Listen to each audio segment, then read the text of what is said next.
Representative Vincent Perez, I'm happy to talk to you today.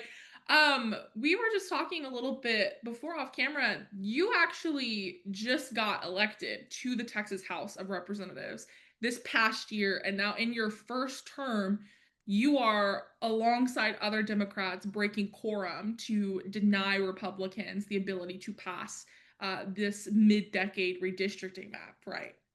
That's right. Yes. So I am part of the freshman class. There was actually only six of us this session. Unfortunately, I wish there were more. But all six of the freshmen are here fighting for this cause. Wow. I mean, what a time to, to come to the Texas House. This mid-decade redistricting effort, I know you know this, but for the audience sake, this isn't the first time Texas has done this. The last time they did this was in 2003 when I was like 6 months old is when the last time they did this. And it was the same playbook. It was go try to find me 5 congressional seats. That's what they did. And now they're trying to do it again. And so, we see Democrats this time breaking quorum. And, for people who may not know or understand, like, is that something that Democrats traditionally do if there's a bill that they disagree with Republicans on? Or how severe of a step is this actually in blocking something from being passed? Yeah. From a historical context, breaking quorum and what the Democrats are doing is not very common. It's only happened a few times in history. It's only happened about 3 times in the last 25 years.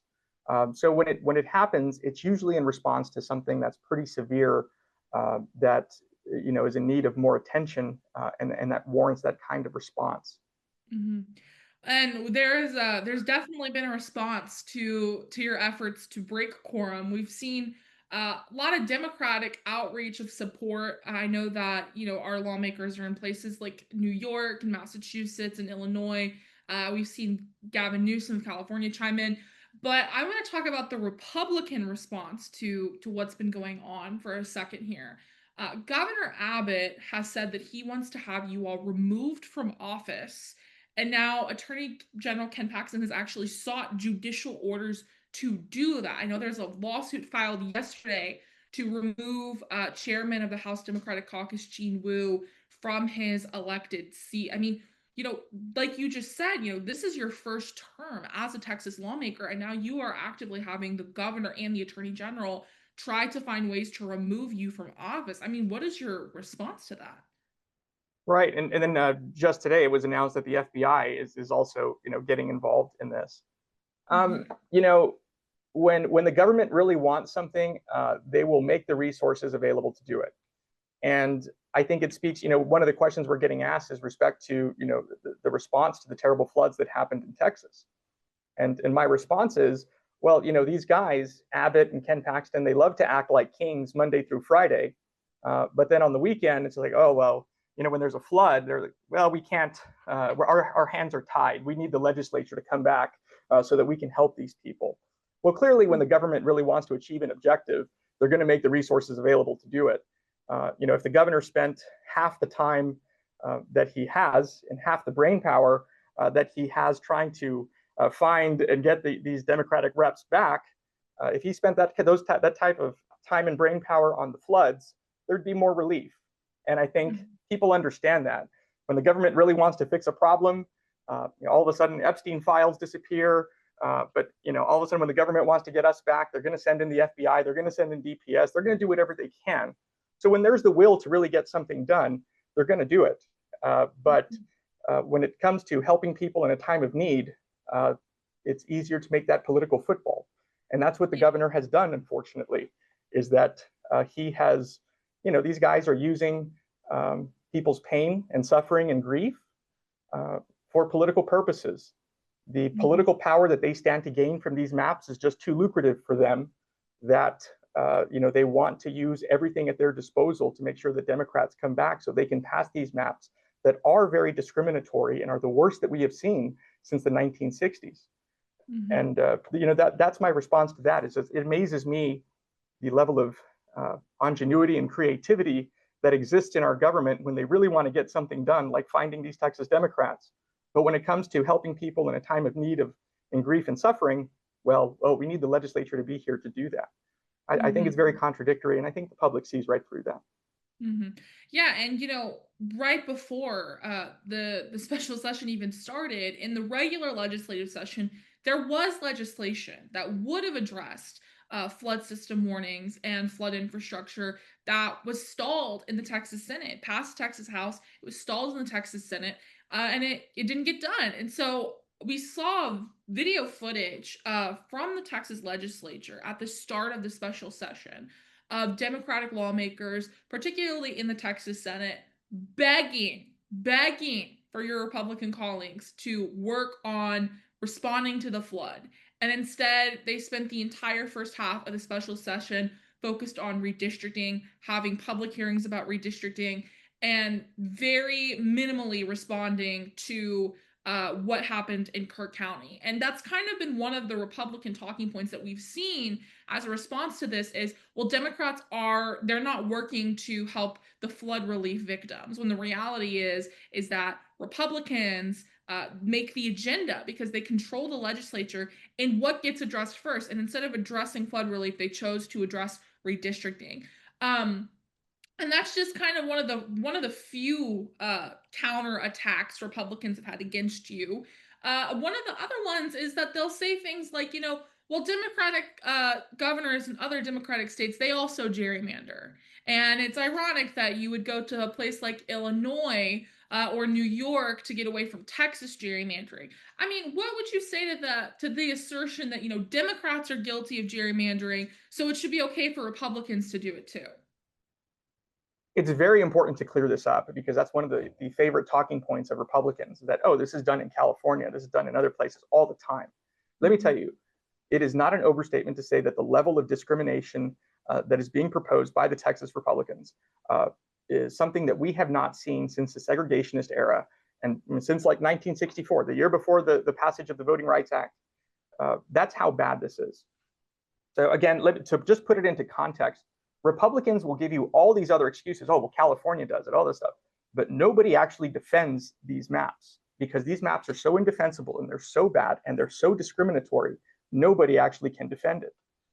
As I've been saying very often, Texas is a diverse state, and something very important happened to the Latino community very recently, where the Latino community became the largest group in Texas, not just in Texas, but the nation. So from a percentage basis, the Latino community is the largest Latino, racial ethnic group in the nation, surpassing that of California, which also stands at about 39-40%. So that's a very big deal. So really, we're kind of in a very new territory. And I think really what's happening with these redistricting policies, these ICE detent, all of these things, I think are tied to the fact that people are scared that something is changing so dramatically. But I think people are afraid, and they're taking these responses to keep the Latino community from having its true level of influence. Mhm. Uh, but again, one of the favorite talking points is that, well, this is done in California. No, it's not. In California, the voters actually passed a constitutional amendment that prohibits mid-decade redistricting. So even right now, if California wanted to, they can't do it at the moment because they instituted a process that takes the politics out of it. And so Republicans will be like, yeah, right, sure. Well, here's the reality.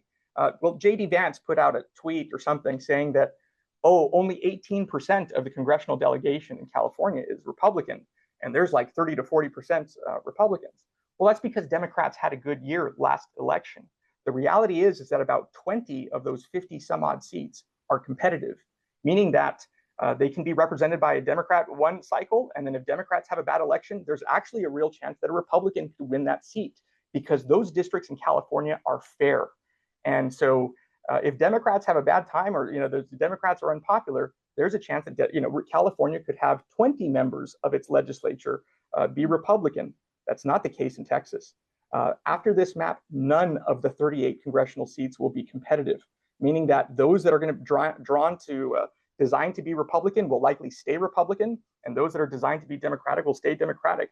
And really, your vote and your ability to influence the outcome will be severely diminished. So yes, it's important to make the distinction. California does not do the same thing. There are 20 competitive seats in California because those districts are drawn fairly to give both parties and people of all groups a fair chance. California's government is actually more representative of its people in terms of the diversity of the population. And so I would say that the California government is held accountable to all of its people, unlike the state of Texas and what they're proposing. Under the Texas proposal, again, there are 11 million white residents in Texas and there are 11 million Latinos.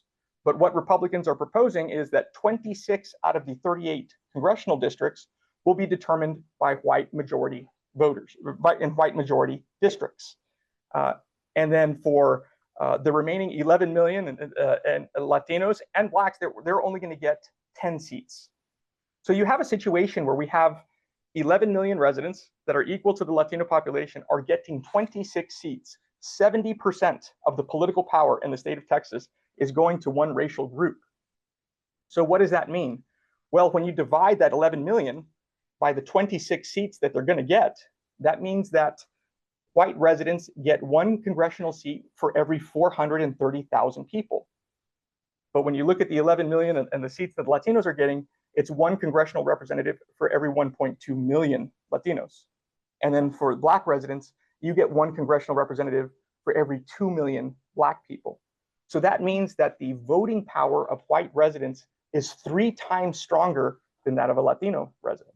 That means if you're Latino, my power in the state of Texas to get the representatives that, to represent our communities is 1/3 of a white person. It takes 3 people who look like me to match the power of a white voter in Texas. It takes 5 Black Texans to match the voting power of 1 white resident in Texas. So it should be no surprise that what Republicans are also doing under this map, they're proposing to almost become the exclusive representatives of white Texans. There are 11 million Texans. Under this map, they are trying to represent over 10 million of them. 90% of all white residents will be represented by the Republican Party. And I think it's very scary to have a government that is starting to cater to one particular group and a government that doesn't feel it's accountable to the rest of the state and to other racial groups. That is the very ugly reality of what's happening in these maps. Wow. And you made a point about it's really hard for Republicans to defend these maps. And I'll say I went to the public hearings in both Houston and in Austin, and I saw multiple Democratic members of Congress come to testify against this mid-decade redistricting effort. I did not see a single Republican member of Congress come to defend this effort. So I think you're absolutely right on that point, because for the most part, a lot of them have just been relatively completely silent on this. Because their districts are also going to change. This really is in the hands of the state legislature to kind of do what they've been asked to do by Donald Trump and by Greg Abbott. So what is the end goal here? I know that we back in 2020 there was a bill put up in the U.S. House of Representatives that would have banned partisan gerrymandering outright. And now we have Republicans who are introducing bills right now in the House of Representatives to ban partisan gerrymandering in response to what's happening in Texas. So we kind of see a little bit of a shift amongst the Republican Party here. So, in that vein, what is the end goal here for the Democrats who have broke quorum in Texas and who have gone to other states? How long are you planning on staying away? And what can we expect to see from you all once the timeline on this special session is over? Well, the level of harm that's going to be done by these maps is going to be significant. And what I tell folks, particularly older voters, is those that have children, do you want your children to grow up in a society where their government is going to feel that they're not accountable to your kids? They're accountable to other kids that have a different color skin. And it's crazy that we're talking about this in these terms. But do you want your kid to grow up, decades, where their voice is not perceived as equal as somebody else? And that's what's going to happen, is that you're going to have decades or generations of Latino and Black Texans who are going to grow up in a society where, again, objectively, just looking at the breakdown of this representation, their presence in the state of Texas is not nearly as valuable as that of white residents. And I think nobody wants that for your children. So whether you're Republican or Democrat, Black, white, Latino, Asian, we should not allow the government to cater to one particular group. In order for democracy to work, the government needs to be held accountable to all of its people, regardless of their background. We cannot allow the government to become selective in who it represents. And that's essentially what this process is boiling down to.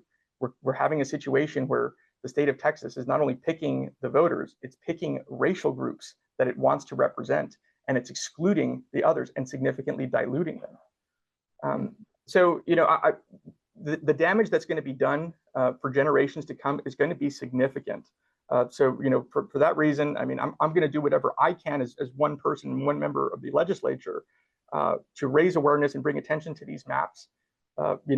Being here with my colleagues, in solidarity and trying to stop this is what we're doing right now. I hope this lasts, and I hope that Democrats are successful in at least changing the outcome of this map, because it's going to hurt millions of Texas residents for years to come. There's another point, and I'm sorry if I go on. Is that because there's one point that I think is important, especially for young people to know, because look, I hear this all the time.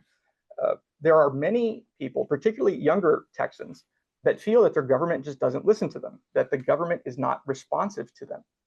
Well, this is by design. These maps do exactly that. So when you're frustrated with your government and you feel that your vote doesn't count, it is because the government is putting you in a district where you have the least amount of influence. By creating, again, if I've given you the breakdown of Texas, where it's 40%, it's 40% white, 40% Latino, and you have about 13% Black. What's happening is that the government is creating these districts in El Paso, in Houston, in Dallas, and Austin, and they're geographic hotspots. And they create a Latino district and they create a Black district. And what they do is that I refer to them as waste bin districts, because the more Latinos and Blacks that they can put in these strategic districts that they've created, the more white districts they get to create. So the Republicans, another favorite line that they use is, well, we're creating 2 Black seats. There weren't any before. Well, for every Black seat that they're creating under this map, it allows them to create 2 white ones. Okay, so for every 1 Black district they create 2 white ones. For the extra Latino seat that they're creating, they put so many Latinos in one district that it opens up the other one to have white majorities. So every 1 Latino district creates 2 white ones. That's the dirty secret about this map.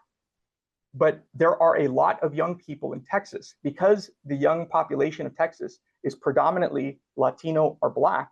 That's why the state of Texas is growing so fast, because communities of color have younger populations.